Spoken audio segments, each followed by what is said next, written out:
prosélytisme dans les rues, aux arrêts de bus, sur les places, partout où on croise du monde. Cette décision sans précédent risque de tout changer, car leur religion est plus que jamais... C'est pas possible. Non, mais c'est pas possible. Qu'est-ce qui se passe, Dani? Tu m'as réveillé. Chut, écoute, Contraire c'est pas à croyable. l'idée religieuse fondamentale, cette décision historique d'interdire les témoins de Jéhovah dans tout le pays prend effet immédiatement. Quoi? C'est pas vrai? Maman, papa, qu'est-ce qui se passe? Je dormais bien, moi. Michael, Alice, taisez-vous. Écoutez ça. Bien qu'on ne sache pas encore si ceux qu'on a arrêtés hier soir ont été condamnés, le gouvernement a fait savoir que tout témoin de Jéhovah parlant de ses croyances à quelqu'un se rend coupable d'un délit punissable. Et on suppose que les sanctions seront lourdes. Ici Christophe Langlois, Béatrice, à vous les studios. Merci Christophe. Je peux pas le croire. Déjà, l'interdiction suscite diverses réactions, tant au sein du gouvernement que parmi les témoins de Jéhovah. Maman, ça me fait peur. Qu'est-ce qu'on va devenir? Ah, Roger, je suis content que ce soit toi. Bonjour Daniel, bonjour Maria, bonjour les enfants. Vous êtes au courant? On vient de l'apprendre à la télé. C'est à peine croyable. Comment ça a pu se faire du jour au lendemain? Frère Bergeron, t'as une idée de ce qui se passe? Et si on s'asseyait tous? La décision est tombée hier après-midi. Hier soir, la police a interrompu la réunion de la congrégation des deux rivières ouest. 10 assistants ont été arrêtés. Et un a été battu. Mais c'est pas vrai. Du moins, c'est ce que j'ai entendu. Attends. J'arrive toujours pas à réaliser. Hier, tout allait très bien. Tu étais en prédication avec nous. On est dans un pays libre. Comment une chose pareille peut arriver du jour au lendemain? Moi aussi, ça m'a surpris, Daniel. Mais on savait que ça arriverait tôt ou tard. Mais je pensais pas que ça arriverait maintenant. Tout était si tranquille ici. Frère Bergeron, tu crois qu'on va nous arrêter? On ne sait pas exactement quelle tournure ça va prendre, Michael. Mais une chose est sûre, il faut qu'on se prépare pour les épreuves à venir. Qu'est-ce qui nous attend, Roger? Est-ce que je vais perdre mon travail, ma maison, ma famille? Attendons de voir ce qu'il en est au juste. Et il faut se rappeler que d'autres frères dans d'autres pays ont déjà vécu exactement la même chose. Tu veux dire comme Sweetler? Non, Alice, je veux dire en ce moment. Il y a plusieurs pays où notre œuvre est restreinte ou interdite. Qu'est-ce qu'on va faire? Comment on va traverser ça? Le mieux, c'est de faire ce qu'on a toujours fait. Compter sur Jéhovah en le priant, et ensuite l'écouter nous guider par le moyen de sa parole. Et c'est expliqué où dans la Bible comment réagir à tout ça? Alice, tu veux bien m'apporter une Bible? Bien sûr, frère Jean. Moi, je crois que nous pouvons tous, moi y compris, être fortifiés par l'histoire d'Esther et se retrouver dans une situation semblable à la nôtre. À l'époque, le peuple de Dieu a même failli être exterminé. Et Jéhovah s'est montré un Dieu sauveur. J'en ai une pour chacun. Ah, merci Alice. Alors prenons le livre d'Esther. Michael, tu te rappelles où vivait Esther? En Perse? Oui, à Suse avec son cousin. Alice, tu te souviens du nom de son cousin? Mordecai, c'est ça? C'est ça. En fait, Esther était un peu comme nous. Elle vivait tranquille, jusqu'à ce qu'il se passe quoi? Jusqu'à ce qu'elle soit choisie pour être reine. Hein. Et il me semble que son mari s'appelait Assuérus. Mais je crois qu'on l'appelle aussi Xerxes. Xerxès Ier. Pas aussi facile à dire que Michael ou Alice, hein? Très bien. Daniel, tu veux lire à partir du chapitre 2, verset 16? Volontiers. Il est dit: puis Esther fut emmenée chez le roi Assuérus dans sa maison royale au 10e mois, c'est-à-dire le mois de Tébet, dans la 7e année de son règne. Et le roi aima Esther plus que toutes les autres femmes, si bien qu'elle obtint faveur.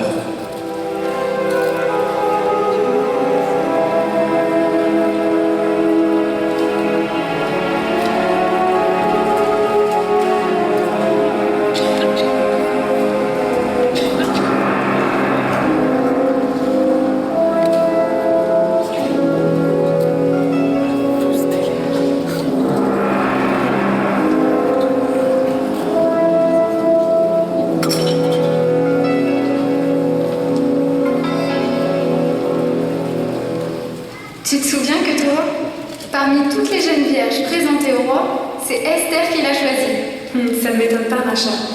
Absolument tout le monde dit du bien d'elle. Même celle qui espérait remplacer Vashti. Tu l'as déjà vue, toi, Vashti? Oui, une fois, juste une fois. Et tu peux me croire, elle n'est pas du tout comme Esther. C'est-à-dire? Vashti est orgueilleuse et hautaine. On la fuit comme la plaie des sauterelles. Alors qu'Esther, tu ne peux que l'aimer. Tu ne peux pas être jalouse de sa beauté. Elle est belle, mais pas prétentieuse. Inclinez-vous devant Aman, premier prince de Perse. Regarde, Macha, c'est un des princes. Inclinez-vous devant Aman, premier prince de Perse. Par ordre du roi Assuérus, inclinez-vous devant Aman. C'était Aman. Il a été élevé au-dessus de tous les princes et il savoure chaque minute de sa gloire. Ne dis pas ça. Tu sais à quel point il déteste les Juifs. Tu te rends compte s'il t'entendait? Et le braillard qui l'accompagne, c'est Yamshid, son serviteur. Question arrogance, il bat presque Aman. Enfin, si on peut le battre. Macha, s'il te plaît. Je vais te dire que toi, je ne respecte ni l'un ni l'autre. Et surtout pas Aman. La seule personne qui l'intéresse, c'est lui. Mais dis-moi, Archam, comment ça se passe pour Esther avec les autres femmes? Elles ne lui en veulent pas d'avoir été choisies? Est-ce qu'elles sont jalouses? Pas du tout, Mordecai. D'après ce que j'entends, la maison des femmes n'a jamais été aussi paisible. Ça me fait vraiment plaisir. Esther n'use pas de son charme comme d'autres femmes. On dirait qu'elle n'en a même pas conscience. Elle est modeste, respectueuse, aimable. Tiens, voilà Attaque. Oui, je le connais bien, Attaque. C'est le serviteur d'Esther. Paix à toi, Attaque. J'espère que tu as de bonnes nouvelles.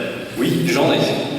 Arbona, un fonctionnaire du roi, m'a envoyé t'informer au sujet de l'affaire des traîtres que tu as dénoncés, Bigtan et Teresh. Oui, je sais qu'Esther en a parlé au roi. Et ensuite, on a fait une enquête minutieuse. Oui, Attaque, et qu'a-t-elle donné? Bigtan et Teresh ont été pendus à un poteau. Le roi n'a aucune indulgence pour les traîtres. Tu sais, si tu n'avais pas entendu ces deux-là comploter dans la porte du roi, eh bien je n'ose pas imaginer ce qui aurait pu se passer. Longue vie au roi. Et que va-t-on faire à Mordecai pour avoir dévoilé ce complot contre le roi? Je ne cherche pas de récompense. Je n'ai fait que ce qui me semblait bien. Peut-être, Mordecai, mais Arbona n'a pas parlé de récompense. Lui aussi s'est interrogé, mais il pense qu'en tant que serviteur, il n'a pas le droit de donner son avis.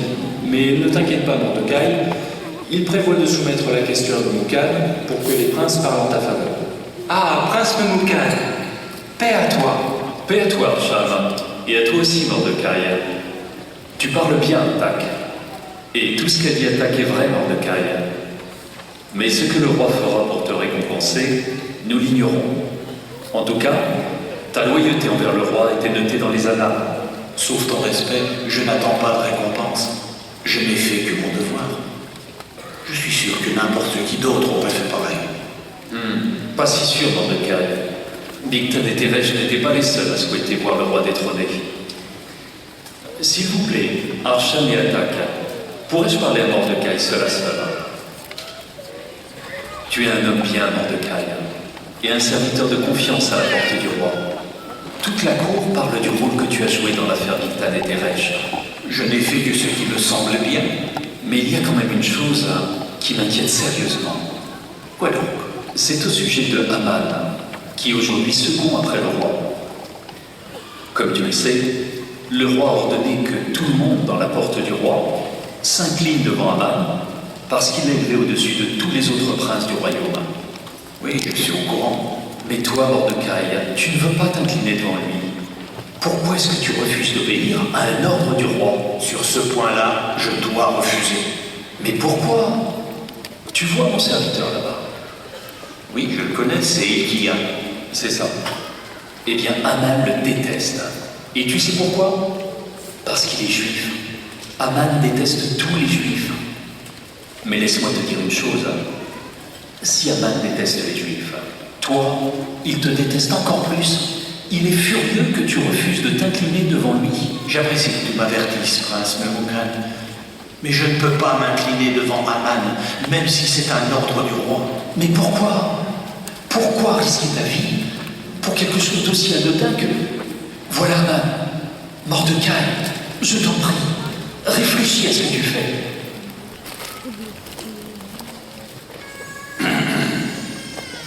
Mordecai, ignoble juif, pourquoi transgresses-tu constamment le commandement du roi?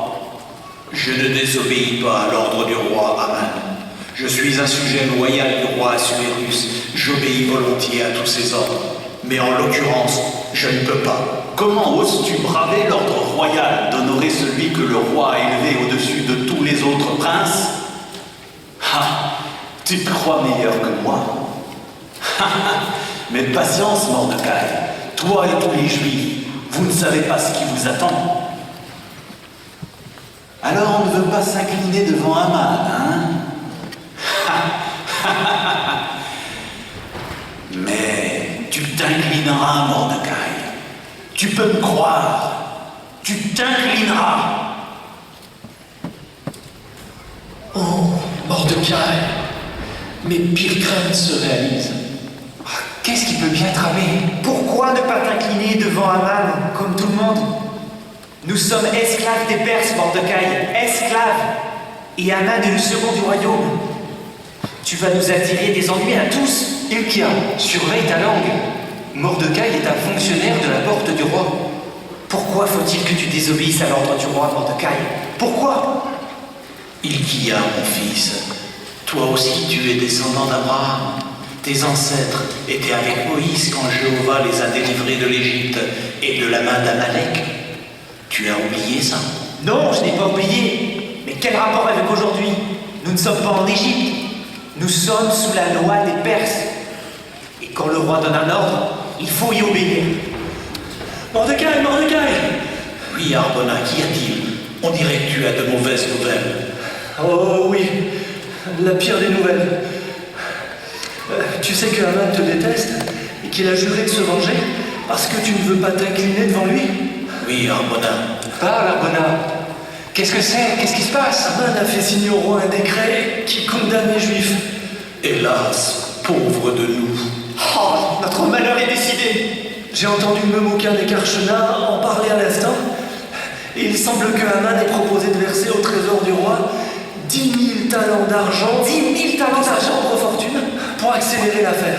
Mais quel est ce décret, Arbona? Tu vas faire le roi aux Juifs. Je ne sais pas. Mais ça doit être terrible parce que Memoukan et Karchena étaient dans tous leurs états. Oh, Mordecai, comment as-tu pu être aussi inconscient? Toi, un fonctionnaire qui siège dans la porte du roi. Voilà que tu as attiré le malheur sur nous. Oh, nous sommes finis.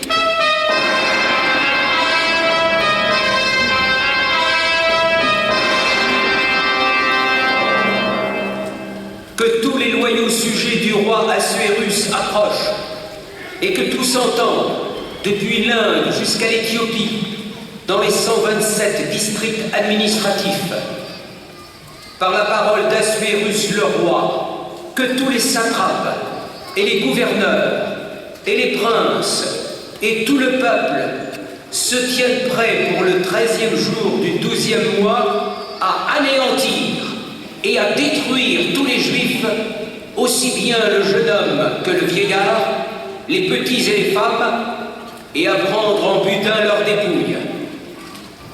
Ainsi est-il écrit, et ainsi en sera-t-il au nom d'Assuérus le roi. Le 13 Adar, rappelez-vous cette date. Vous ne vous en tirerez pas comme ça ce jour-là. Aucun de vous. C'est la faute de Mordecai. Je savais qu'il nous attirerait le malheur en refusant d'obéir à l'ordre du roi. Mais il faut qu'on soit solidaires. Ah, tu dis que... De nous tous, Mordecai est le seul qui a eu le courage de suivre la loi de Jéhovah. Il n'a fait que nous attirer des ennuis. Que Jéhovah nous pardonne et qu'il fasse revenir sur la tête de nos ennemis le mal qu'ils veulent nous faire. Tu es stupide, Macha, stupide. Jéhovah nous a oubliés. Il nous laisse mourir aux mains de Haman. Qu'est-ce qu'on va faire? Nous sommes perdus. Nous allons périr.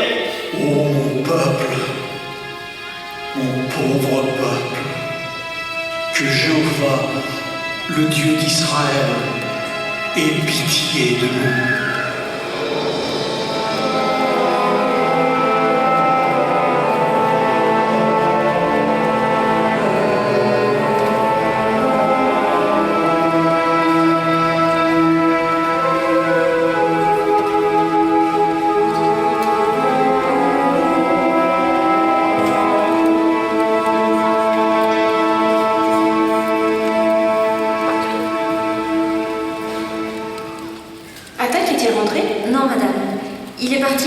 tombant sur votre ordre, en emportant les vêtements pour habiller Mordecai. Madame, pourquoi Mordecai est-il assis devant la porte du roi, vêtu d'une toile de sac? C'est un fonctionnaire de cour. Quels ennuis peut-il bien avoir? Je ne sais pas ce qu'il paie, Milka, mais mon âme est inquiète pour lui. Mordecai est un homme bon et juste. Espérons que Attaque le persuadera de se relever de la poussière, de se baigner et de mettre les vêtements que je lui ai envoyés. Mais vite, par là, on dirait que quelqu'un est à l'entrée. Va voir qui c'est. Bien, madame. Attaque est bien rentrée, madame. Et qu'est-ce qu'il a dit? Vite. Que Mordecai a refusé de se laisser consoler. Refusé? Il a même rendu les vêtements que vous lui avez envoyés. Oh non! Rendu les vêtements? Alors ça doit être très grave. Qu'est-ce qui peut tourmenter autant Mordecai? Vite, Varuna, fais entrer Attaque immédiatement. Oui, madame. Attaque, Mordecai ne t'a pas écouté et n'a pas accepté les vêtements? Non, madame, il refuse de se laisser consoler. Jamais je n'ai vu un homme aussi profondément accablé. Alors, ne perds pas une minute. Retourne le voir tout de suite. Il faut que je sache ce qu'il se passe. Va lui parler maintenant, tout de suite. Oui, madame. Je ne comprends pas. Mordecai doit être bouleversé. Je suis sûre que c'est une affaire très préoccupante. Autrement, il ne quitterait pas son poste à la porte du roi. Il ne s'assirait pas non plus devant la porte du roi en toile de sac. Je ne voudrais pas vous alarmer, madame, mais certains serviteurs du roi disent pas que Mordecai a des ennemis puissants à la cour. Tout le monde ne partage pas nos sentiments envers lui. Quel que soit le problème, nous allons bientôt le découvrir. Attaque ne devrait pas tarder.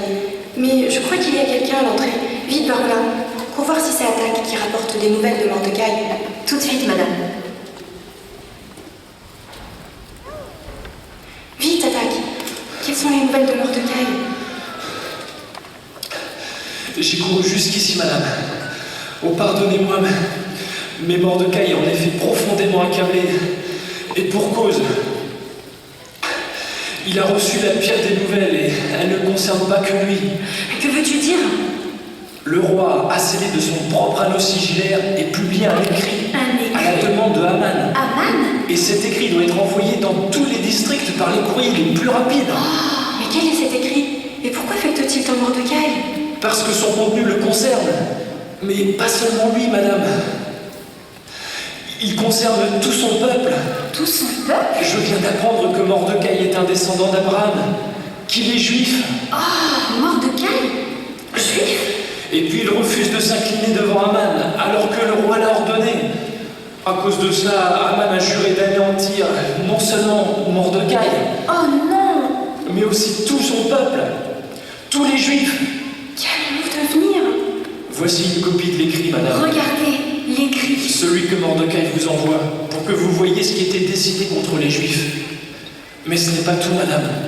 Mordecai m'a chargé formellement de vous transmettre l'ordre suivant. Pardonnez-moi, madame, mais ce sont les mots de Mordecai à votre attention. Ça veut dire que les Juifs seront anéantis le 13 Adar? Ils périront tous aux mains des Perses? Oh, les pauvres Juifs, pauvres gens! Quel malheur! Mais comment est-ce possible? Comment Jéhovah peut-il permettre qu'une telle chose arrive à son propre peuple? Attaque! Mordecai n'a-t-il rien dit d'autre? Si, madame. Il m'a ordonné précisément de vous dire que vous devez aller en personne chez le roi, implorer sa faveur pour votre peuple à vous. La reine? Du même peuple que moi? Toi aussi? Tu es une descendante d'Abraham? La reine? Juive? Mais c'est un peuple d'esclaves. Et maintenant ce décret? Entrer chez le roi? Moi? Sans être convoqué? Impossible. Mais enfin, à quoi pense Mordecai? Qu'est-ce qu'il me demande là? Attaque? Oui, madame. Retourne voir Mordecai et dis-lui que j'ai reçu l'écrit de sa main et que je l'ai lu. J'ai le cœur brisé par ce qui arrive à mon peuple. Et si je n'étais pas dans la maison du roi, moi aussi je porterais la toile de sac. Mais ce qu'il me demande, cela ne se fait pas. Tout le monde sait que tout homme ou femme qui entre dans la cour intérieure du roi sans y être invité risque d'être mis à mort. Et souviens-toi de Vashti, le roi n'a eu aucune indulgence pour elle. C'est seulement si le roi lui tend le sceptre d'or que cette personne peut rester en vie. Quant à moi. Je n'ai pas été appelée à entrer chez le roi depuis déjà 30 jours. Mais je ferai ce que j'ai à faire. Oui, mais comment? Va, Attaque, dépêche-toi. Oui, madame. Oh, ma reine, comment pouvez-vous... Oh, madame, c'est terrible, c'est terrible. Qu'est-ce qu'on va devenir? Pourquoi Mordecai vous demande de risquer votre vie? Mais c'est extrêmement dangereux, madame. C'est terrible, c'est terrible. Que va penser le roi si vous entrez sans être convoqué? Et s'il le prend comme un affront? Oui, comme pour Vashti. Alors que vous êtes si différente de cette femme hautaine. Qu'est-ce qu'on va devenir, nous les Juifs? Moi aussi, ça me fait de la peine pour les Juifs, mais demander à la reine de se sacrifier... Ça ne ressemble pas à Mordecai de demander une chose pareille. Et pourquoi Aman veut-il tuer tous les Juifs? Oui, pourquoi? Mais vous, madame, pourquoi Mordecai vous demande d'aller chez le roi? Pourquoi? Qu'est-ce qu'il voulait dire quand il vous a demandé d'implorer sa faveur pour votre peuple à vous? Est-ce qu'il pouvait savoir que je suis juive, moi aussi? Mais vous ne l'avez jamais dit. Personne ne nous l'a jamais dit. Je sais. Pourtant, je suis moi aussi une descendante d'Abraham. Mordecai est mon cousin. Votre cousin? Le cousin de la reine? Mais s'il me demande une telle chose, c'est sûrement qu'il l'estime judicieuse. Jusque-là, je n'ai jamais trouvé à redire à ce qu'il me demandait. Mordecai est un père pour moi. Quand mes parents sont morts, il est devenu mon tuteur et il s'est montré bon envers moi, encore plus que mon propre père. Mais ça, ce qu'il me demande de faire, Oh, madame, vous vous rendez compte? Le décret d'Aman vous vise, vous aussi. Vous risquez vous aussi d'être tué le 13 Adar. Mais comment est-ce qu'on peut appliquer un décret pareil à la reine?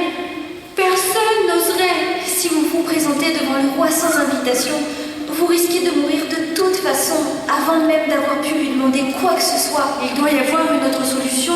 Oui, sûrement. Mordecai va réfléchir. Il ne peut pas attendre de vous que... Ne t'inquiète pas. Je suis certaine que Jéhovah va trouver une solution. Jéhovah a toujours été avec Mordecai. Et je suis sûre que cette fois encore, il fera quelque chose. Mais si vous entriez chez le roi sans y être invité, votre mort ne serait d'aucune utilité pour votre peuple. Vite, je crois qu'Attaque est revenu. Attaque, qu'a dit Mordecai? Veuillez m'excuser, madame. J'ai dit à Mordecai tout ce que vous m'avez ordonné de lui dire. Oui, Attaque. Et qu'a-t-il répondu? Ses paroles étaient les mêmes que précédemment, madame. Il n'a rien changé. Alors, c'est sans espoir. Tout est perdu. Mais il doit savoir que je ne peux rien pour lui. Pourquoi insiste-t-il pour que j'aille chez le roi? Et même si le roi m'invitait, il ne sait pas que je suis juive. Il ne le sait pas. Si j'entre chez lui sans invitation, et qu'en plus je lui révèle que je l'ai, du moins c'est ce qui lui semblera, que je l'ai tué, j'ai le cœur déchiré pour mon peuple. Comment pourrais-je supporter d'être spectatrice des violences qu'on veut faire à mon peuple? Comment pourrais-je supporter de voir massacrer ma chère famille? Est-ce que Mordecai demande? Est-ce vraiment la solution? Oh, ma reine! Oh, ma reine! Attaque, tu ne lui as sans doute pas bien expliqué. Lui as-tu dit que je n'ai pas été appelée à entrer chez le roi depuis déjà 30 jours? Veuillez m'excuser, madame, mais je lui ai répété tout ce que vous m'avez ordonné de dire. Et je vous ai rapporté textuellement ce que Mordecai a répondu. Et il a ajouté ceci, ce sont exactement ces mots. Il a dit « N'imagine pas en ton âme que la maisonnée du roi échappera au sort de tous les autres juifs. Oh non! Car si tu te tais tout à fait maintenant, soulagement et délivrance surgiront pour les juifs d'un autre lieu. Mais quant à toi et à la maison de ton père, vous périrez. » Et puis madame, il a encore ajouté ceci. Qui sait si ce n'est pas pour un temps comme celui-ci que tu es parvenu à la dignité royale? Va donc trouver Mordecai et transmets-lui ma réponse à sa demande. Dis-lui qu'Esther, la reine, a dit ceci. Va, rassemble tous les juifs qui se trouvent à Suse et jeûnez pour moi. Ne mangez pas et ne buvez pas pendant 3 jours, nuit et jour. Moi aussi, avec mes jeunes personnes, je jeûnerai pareillement. Puis j'entrerai chez le roi, ce qui n'est pas selon la loi, Et si je dois périr, je périrai.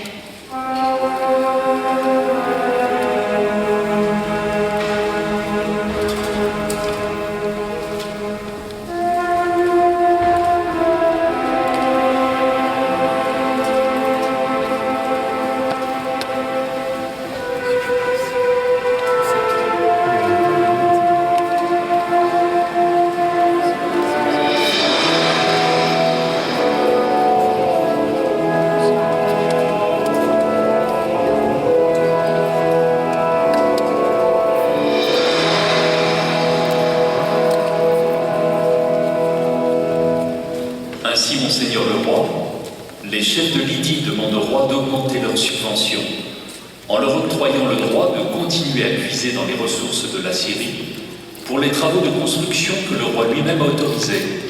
Pourquoi ils mettent tout ce temps? Et qu'est-ce qu'ils emploient comme matériaux? De l'or? C'est insensé. Un peuple conquis voudrait puiser dans les caisses du royaume pour satisfaire ses caprices? Refusé. Ensuite, Moukal. Un envoyé indien demande audience au roi, Monseigneur. Attends, silence, Moukal. Qui donc vient vers le roi et se tient dans la cour intérieure en face de la maison du roi? Mais c'est Esther, la reine. Viens, Esther, ma reine. Approche que j'entende ce que tu as à dire. Vois, je te tends le sceptre d'or, car tu as trouvé faveur à mes yeux. Vois, Monseigneur le roi, ta servante est à tes pieds. Qu'as-tu, ô Esther, ma reine? Et quelle est ta demande? Jusqu'à la moitié de la royauté, qu'elle te soit accordée. Si vraiment cela paraît bon au roi, que le roi, avec Aman, vienne aujourd'hui au banquet que je lui ai préparé. Un banquet? Et tu souhaites que Aman vienne aussi? Si cela paraît bon au roi, et si j'ai trouvé faveur à tes yeux... Bien sûr que cela me paraît bon. Ta demande est accordée, ô Esther. Toi et tes hommes, faites que Aman obéisse rapidement à la parole d'Esther. À vos ordres, Majesté.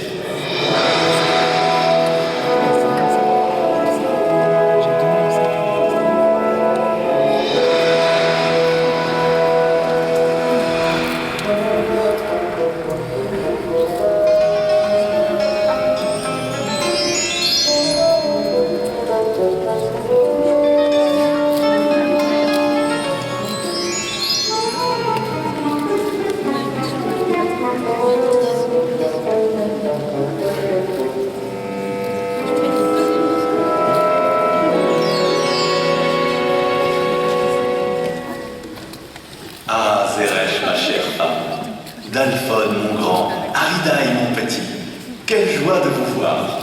Les autres sont déjà là. Je veux que tout le monde se réjouisse avec moi de la plus grande faveur qui m'ait jamais été accordée. Oh là là, père, tu dois avoir une bonne nouvelle. Ta colère et ta morosité habituelles ont disparu ce soir. Et tu as les yeux qui brillent. Mes yeux ne font que refléter le rire de mon cœur, Dalphon, mon fils. Oh, je sais, mon père. On a obligé ce maudit juif, Mordecai, à s'incliner devant toi aujourd'hui. Rien ne saurait réjouir autant notre maison que de voir ce juif se tortiller sur un Le voir se faire trancher les mains et les pieds, et de l'entendre hurler « Pitié, pitié !»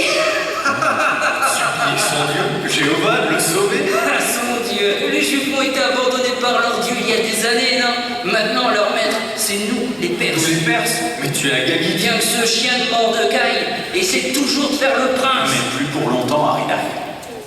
Les Juifs sont quasi finis, anéantis. La date est fixée, ce sera le 13 Adar. Père, quel plan audacieux! Comment tu as fait? Avec cet anneau, l'anneau, et un écrit déjà envoyé aux 4 coins du royaume. L'anneau sigillaire du roi. Oh, tu es si intelligent, mon cher mari. Mais ce n'est pas tout. Esther, la reine, m'a offert un banquet avec le roi. Et demain, je suis de nouveau invité à festoyer avec elle et le roi. Même la reine t'a choisi entre tous les princes pour ce grand honneur.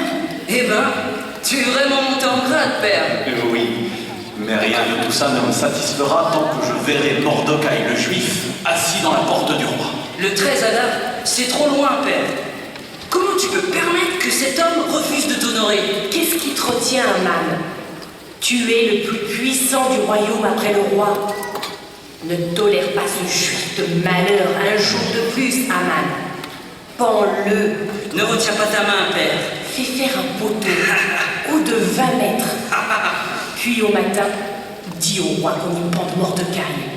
Il t'écoutera, Aman. Ensuite, va au banquet de la reine et célèbre ta victoire. Vous êtes tous de bons conseils. C'est ça qu'on va faire.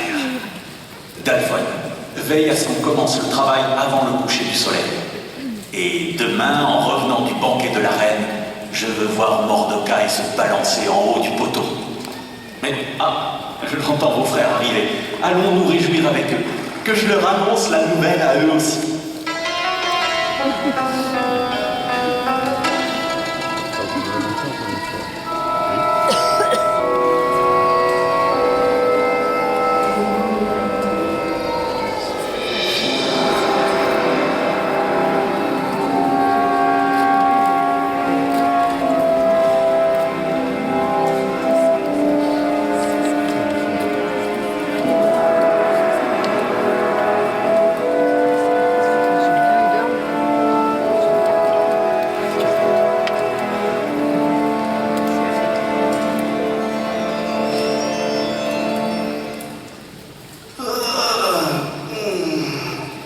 Pourquoi je n'arrive pas à dormir?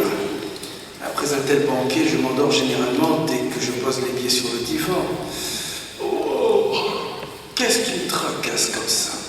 Arbona! Oui, monseigneur. Arbona, pourquoi je n'ai pas sommeil ce soir? Pardonnez-moi, monseigneur, mais je ne sais pas. J'ai l'impression que quelque chose me pèse sur la conscience. Mais quoi? Arbona, demande qu'on apporte le livre des annales du royaume. Il faut que je règle ce problème si je veux arriver à dormir un peu avant demain. Je ne voudrais pas somnoler pendant le banquet de ma reine. Tout de suite, monseigneur. Quelle est cette force qui perturbe le sommeil? Une puissance étrange m'interdit de fermer l'œil tant que je n'aurai pas accompli une certaine mission. Mais laquelle? Et pourquoi ce soir? Les dieux seraient-ils contrariés? Aurais-je retenu ma main de faire le bien alors que la justice réclamait une action? Voici le scribe, monseigneur le roi. Scribe, lis-moi le livre des annales. Comme il plaît, monseigneur. Où dois-je commencer? Peu importe, remontons plusieurs années en arrière, et si nécessaire, nous remonterons davantage. Merci, monseigneur le roi. Et il arriva, en l'année où Esther devint reine, que Bigtan et Teresh, deux fonctionnaires de la cour du roi, des portiers, s'indignèrent et cherchèrent à porter la main sur le roi Assuérus. Et la chose vint à être connue de Mordecai, un serviteur du roi assis dans la porte du roi, et il la révéla aussitôt à Esther la reine. Alors Esther parla au roi au nom de Mordecai. L'affaire fut donc recherchée, et finalement Bigtan et Teresh furent pendus à un poteau. Ah oui, je m'en souviens. Ces deux vauriens de portier. Heureusement qu'Esther et Mordecai étaient là. Arbona, quel honneur, quelle grande chose a-t-on fait à Mordecai pour cela? On n'a rien fait à son égard, monseigneur le roi. Rien? Je comprends maintenant pourquoi je n'arrivais pas à dormir. Les dieux sont contrariés, bien sûr. Un acte de loyauté qu'on n'a pas récompensé. Que faut-il faire à l'homme que le roi prend plaisir à honorer? Que faut-il faire à un tel homme? Arbona, on ne peut pas traiter cette affaire à la légère. Mordecai a sauvé la vie du roi. Il aurait dû être récompensé depuis longtemps. J'ai besoin d'un conseil. Qui vient à une heure aussi matinale? Arbona, qui est dans la cour de si grand matin? S'il plaît à monseigneur le roi, je viens de voir par la fenêtre que Aman est dans la cour. Aman? À une heure pareille? Comme ça tombe bien, au moment où j'ai le plus besoin de lui. Fais-le entrer immédiatement. Tout de suite, monseigneur. Enfin, je vais faire réparer cet oubli. Et peut-être que la colère des dieux passera. Ah, monseigneur le roi. Qu'Ahura Mazda vous bénisse abondamment en ce jour et que son sourire soit sur vous. Approche, Aman. Approche donc. Tu es le bienvenu au-delà des mondes. Je vous remercie vivement de m'accorder cette audience à une heure aussi matinale, monseigneur le roi. Il ne saurait être plus propice que vous me fassiez accueil. Cette nuit, j'ai l'esprit agité, Aman, et le sommeil me fuit. Mais je veux avoir ton conseil. Ah, votre faveur est pour moi comme le souffle de vie, ô puissant roi. J'aurais une question à te poser. La voici. Que faut-il faire à l'homme que le roi lui-même prend plaisir à honorer? Mais bien sûr, qui d'autre que moi le roi voudrait-il honorer? Quant à l'homme que le roi prend plaisir à honorer, qu'on apporte un vêtement royal dont se revêt vraiment le roi, ainsi qu'un cheval que monte vraiment le roi, ainsi qu'un diadème royal. Ensuite, que l'on confie tout cela à l'un des princes nobles du roi. Et on devra revêtir l'homme que le roi prend plaisir à honorer. Et on devra le faire circuler sur la place de la ville, monter sur le cheval. Et on devra crier devant lui: voilà comment on fait à l'homme que le roi prend plaisir à honorer. Aman, voilà qui est bien parlé. Vite, prends le vêtement. Oui, monseigneur. Et le cheval, comme tu l'as dit. Oui, monseigneur. Et fais ainsi pour Mordecai, le juif, qui est assis dans la porte du roi. Mordecai? Oui, fais exactement comme tu as dit, Aman. Que rien ne reste inaccompli de tout ce que tu as dit. Mordecai, le juif? Oui, Mordecai, le juif, qui est assis dans la porte du roi. Va vite, Aman. À vos ordres, monseigneur le roi. Mordecai, le juif. Pourquoi faut-il que ça m'arrive à moi, Aman, le fils de Hamedata la Kakite? Ah, je vais enfin pouvoir dormir en toute tranquillité. Pas mes oreilles. Aman, le noble prince. Quand Delphone est venu en courant me dire qu'il t'avait vu, toi, en train de promener ce juif, père, tu as vraiment pris le vêtement du roi? Oui, le vêtement du roi. Et tu en as revêtu Mordecai, le juif? Mais oui. Et le cheval du roi? Vous ne comprenez pas, le roi m'a obligé. Je ne pouvais pas faire autrement. Et tu as fait parader ce juif dans les rues de la ville? Oui, oui. Si j'avais désobéi à l'ordre du roi, ça aurait été la mort immédiate. Tu es fou, Aman. Toi qui voulais jouer le roi. Oh, tais-toi, maudite femme. Et vous aussi, mes nobles fils. Pourquoi vous me transpercez avec vos questions mesquines? Imbécile. Comment as-tu pu te dire? Qui d'autre que moi, le roi, voudrait-il honorer? A-t-on jamais vu pareille humiliation? Si Mordecai est un descendant des Juifs, tu ne l'emporteras pas sur lui. Tu perdras, Aman. Tu perdras. Chut! Écoutez, qui ça peut bien être? 2 cavaliers. Ils ont l'air pressés. Ah, c'est Arbona et un autre fonctionnaire du roi. Arbona descend de cheval. Maintenant, il traverse la cour. Prince Aman? Le prince Aman est-il là? Je suis là. Entre et délivre ton message. Prince Aman, le roi nous a envoyés pour vous emmener en toute hâte au banquet que la reine Esther a préparé pour lui. Il faut partir tout de suite. Le roi attend votre arrivée.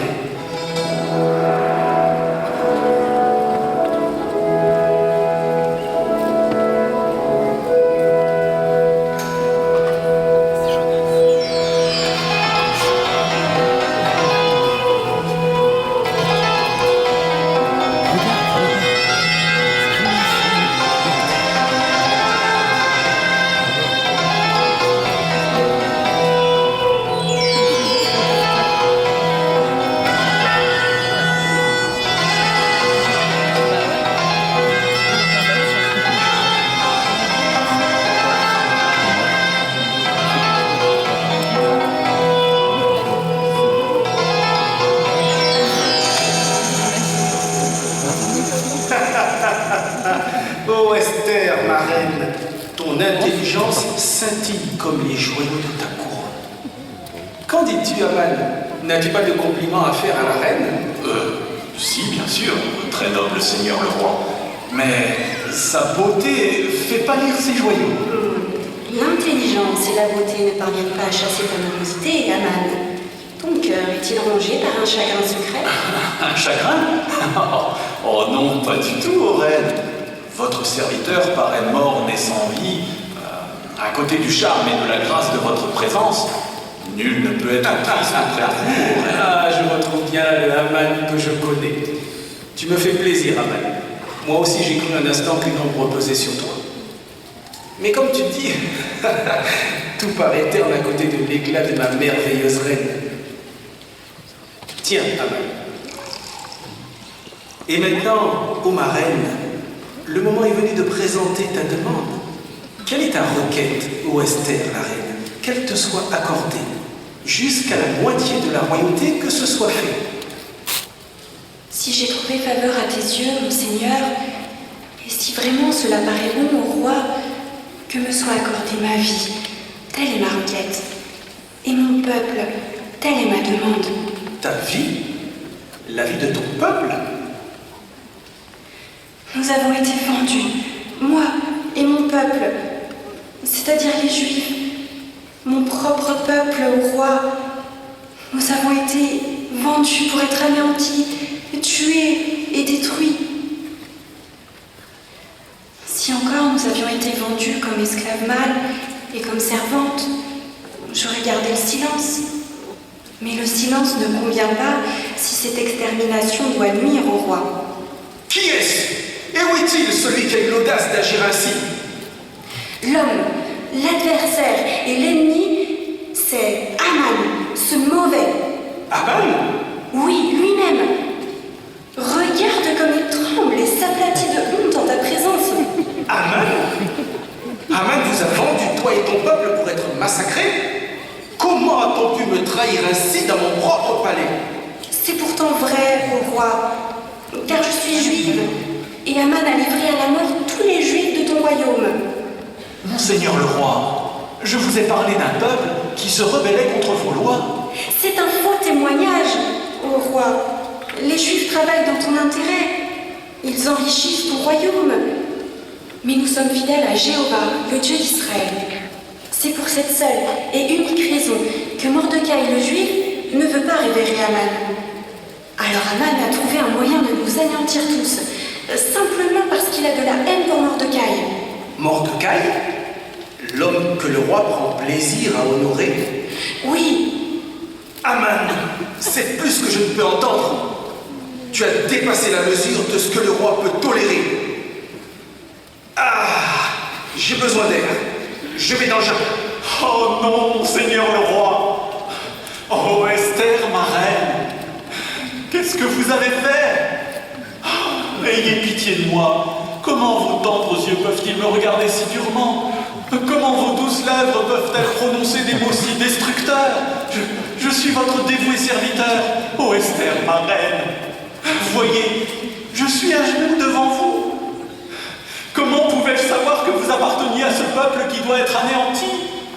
Esther, ma reine, vous savez que je ne vous voulais aucun mal. Vous devez parler au roi en ma faveur. Il vous écoute toujours. Je vous en prie. Je vous en supplie. Aman, laisse-moi. C'est un ordre. Non, je vous en supplie. Il en va de ma vie. Je suis le premier prince de toute la Perse. Vous vous rendez compte de ce que vous avez fait? Vous devez implorer le roi. Ah, mais tu es fou. Lâche-moi tout de suite. Garde, Arbona. Aman, espèce de traître. Ne m'as-tu pas assez trahi comme ça? Est-ce qu'on va aussi violer la reine en ma présence dans cette maison? Oh non! Non, monseigneur le roi! Non, de grâce, mon roi! Vous vous trompez sur mon compte! Arbona, enlève mon anneau de son doigt et emmène ce vaurien hors de ma vue. S'il plaît à monseigneur le roi, j'ai autre chose à vous signaler. Autre chose? Parle, Arbona! Ne me cache rien! Voilà. Il faut que vous sachiez que Aman a fait faire un poteau pour Mordecai, l'homme qui a parlé pour le bien du roi. Ce poteau se dresse chez Aman. Il fait 20 mètres de haut. Vous là, emmenez Aman et pendez-le dessous. Non! Vous vous trompez! Je vous en supplie, non!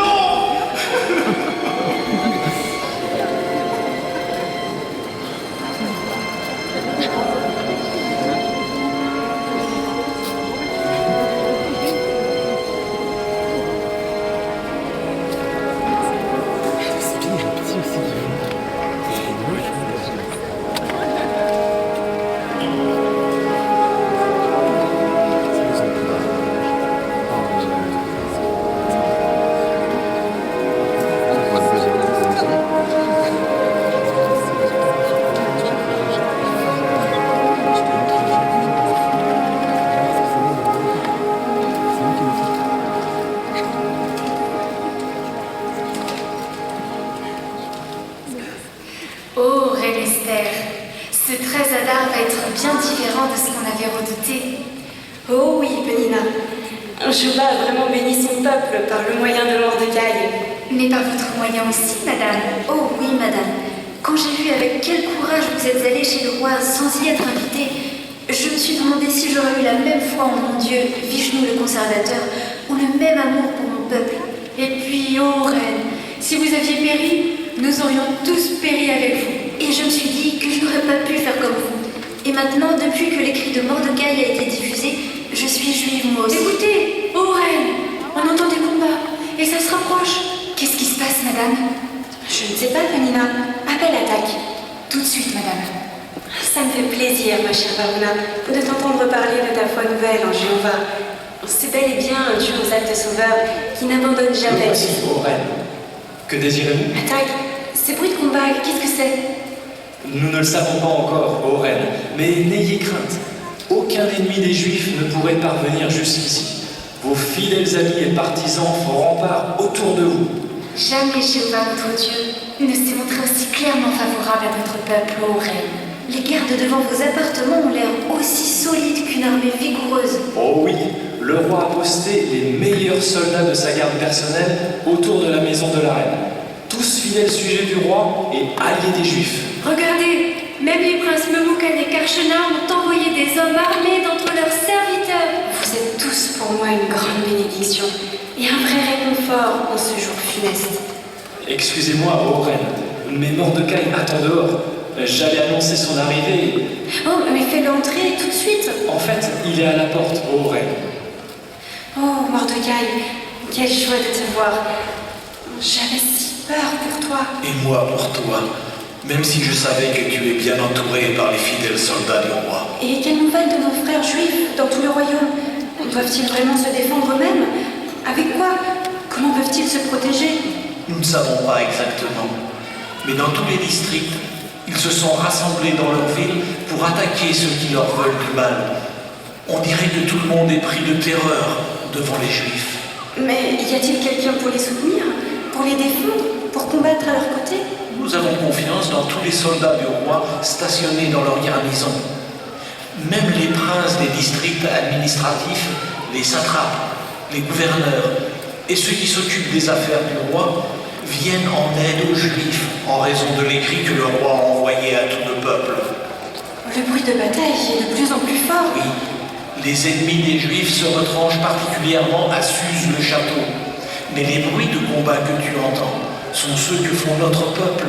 Et les hommes qui se sont ralliés à nous, ils se vengent de nos ennemis. Écoute, le bruit de bataille s'est changé en clameur de joie. Varuna, s'il te plaît, va voir qui est à la porte. Bien, madame. Oh, monseigneur Mordecai, voilà qui est assurément un jour d'allégresse.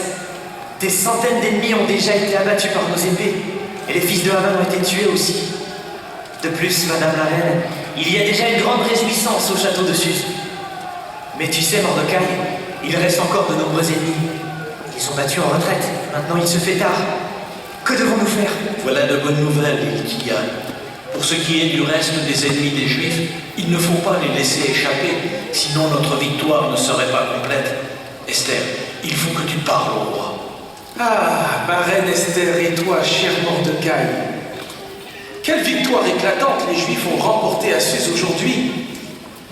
On m'a rapporté que dans Suse le château, les Juifs ont tué 500 hommes et les 10 fils de Haman. Et dans les autres districts administratifs du roi Mordecai, qu'ont-ils fait? Nous n'avons pas encore de nouvelles, monseigneur le roi. Mais mes compatriotes étaient bien préparés. On les a rassemblés dans leur ville et nos petits et nos femmes ont été bien défendus. Il y a juste une dernière chose au roi. Quelle est ta requête, ô Esther? Que ce soit fait. Si vraiment cela paraît bon au roi, que demain aussi il soit accordé aux Juifs qui sont à Suse d'agir selon la loi d'aujourd'hui, et que les 10 fils de Haman soient pendus au poteau qui avait été préparé pour Mordecai et sur lequel Haman a été pendu. Qu'il en soit ainsi demain. Mordecai publie la loi à Suse. Les cadavres des 10 fils de Haman doivent être pendus. Et les Juifs de Suse doivent se rassembler encore demain, le 14e jour du mois d'Adar, afin que leur victoire soit tout à fait complète. Puis que l'on proclame un banquet dans tout le royaume, et qu'il y ait une grande réjouissance parmi le peuple. Ô Mordecai, mon Seigneur, quelle bénédiction pour notre peuple, que tu aies été élevé au rang de second après le roi Assuérus. Tu as raison, Mordecai. Tu es bel et bien devenu grand parmi les Juifs et aimé de la multitude de nos frères, car tu n'as fait que travailler au bien de notre peuple. S'il te plaît, pardonne-moi d'avoir douté de toi quand tu as refusé de t'incliner devant Aman. Maintenant, je sais ce que veut dire mettre sa foi en notre Dieu Jéhovah. Jamais plus je ne douterai de la parole du vrai Dieu, ni de sa capacité à accomplir sa volonté. Voilà les paroles sages, Hikia.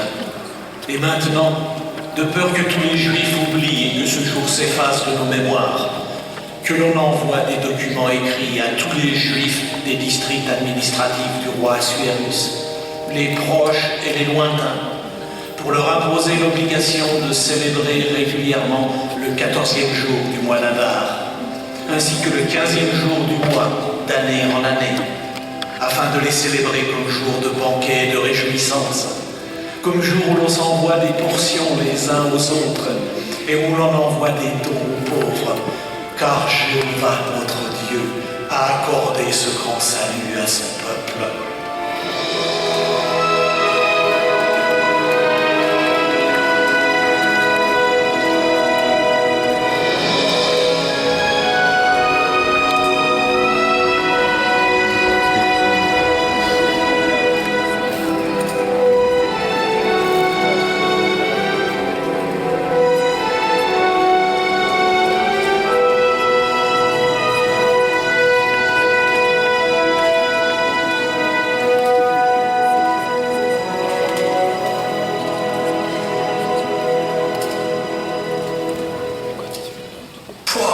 Quelle histoire! Oh oui, alors, c'est la première fois que ce récit me parle autant. Ah, moi aussi, Alice. Il m'a fait cet effet et c'est sûrement à cause de la situation qu'on vit aujourd'hui. Qu'est-ce qu'on doit faire maintenant, Roger? C'est ce que je me demande aussi. Qu'est-ce que l'avenir nous réserve? Eh bien, pour l'instant, avec les autres anciens, nous rendons visite aux membres de nos groupes de prédication. Plus tard dans la journée, quand nous en saurons plus sur ce qui se passe, nous referons le point. Mais une chose est sûre, il faut préparer notre cœur pour les épreuves à venir. Alors avant tout, que nous enseigne l'histoire d'Esther? Je sais Vas-y, Alice. qu'il faut être courageux comme Esther l'a été. Et si nous le sommes, Jéhovah nous secourra, comme il a secouru Esther. Mais dites-moi, comment Esther a-t-elle fait preuve de courage? Je dirais en allant chez le roi sans y être invité, tout en sachant que ça pouvait lui coûter la vie. Et aussi en dénonçant adroitement Aman. C'est vrai. Et si elle n'y avait pas agi courageusement, sa vie aurait vraiment été en danger. Et pour ce qui est de Mordecai, il a refusé de s'incliner devant Aman. Il est resté fidèle à ses convictions, malgré ce que faisaient les autres, même ceux de son peuple. Et c'est précisément ce qu'il nous faut faire à présent. Nous devons nous préparer à mettre notre vie entre les mains de Jéhovah et à adhérer fermement à ses lois et à ses principes, comme le font beaucoup de frères et sœurs dans d'autres pays. En fait, nous pouvons affronter n'importe quelle épreuve à venir. Et nous le ferons avec la certitude qu'au bout du compte, Jéhovah nous délivrera d'une façon que nous n'aurions pas pu imaginer. Ah, c'est très encourageant ça, frère Bergeron. Il nous faut rassembler notre courage dès maintenant.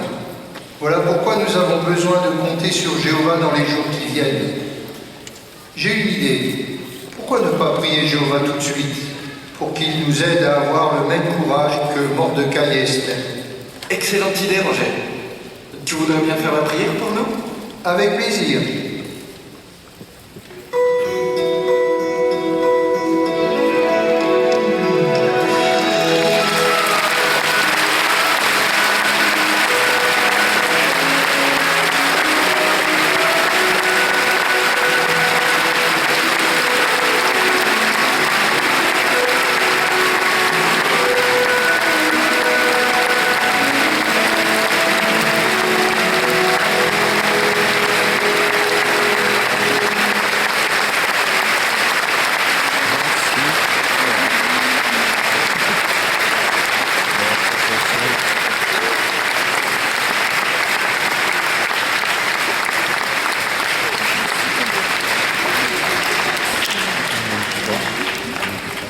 représentation stimulante.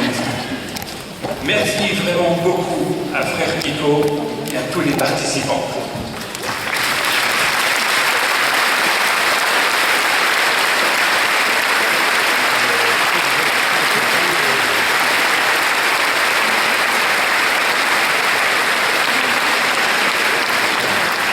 Cette mise en scène captivante nous a enseigné de précieuses leçons de courage et de foi.